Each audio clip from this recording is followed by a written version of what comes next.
Mga kazumba, samahan niyo ako ngayong Easter Sunday dito sa Okada. Pero first time ko pa lang dito kaya di ko pa alam ang mga pasikot-sikot. Niyaya pala ako ng BFF kong si Eileen na mamasyal sa Okada ngayong Easter Sunday para iba naman daw ang ambience. Di natalin.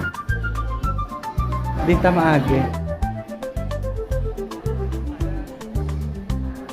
Wala talaga akong idea kung saan na kami banda at kung saan kami dadaan patungo sa gusto naming puntahan. Buti okay lang mag-video dito din.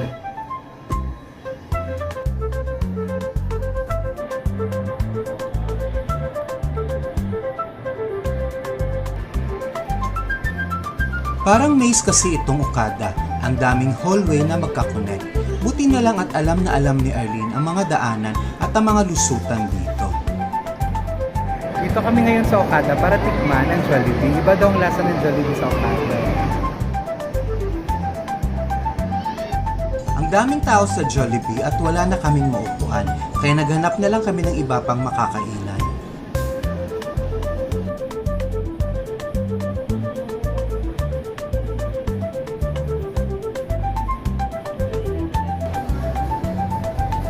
Walang mono.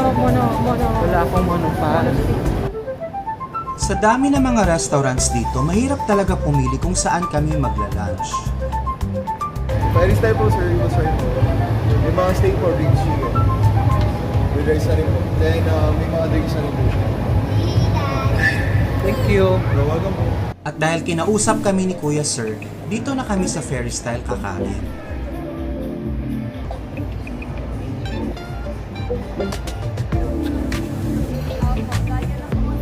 Wala yata sa menu ang 12 ferry combinations na in-offer sa amin ni Kuya Sir.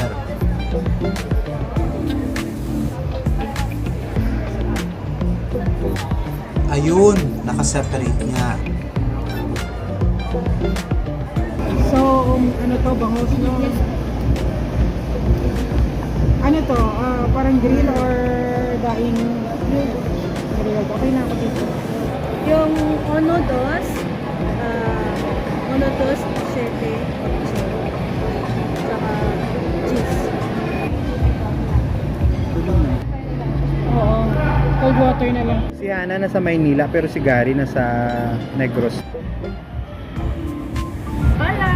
Curry nacho, sir. Ha? Una, dos, tresa, tresa. The nachos is so flavorful, I can taste the avocado, red beans, salsa, and ground beef. The tortilla chips and crunchy and colorful too.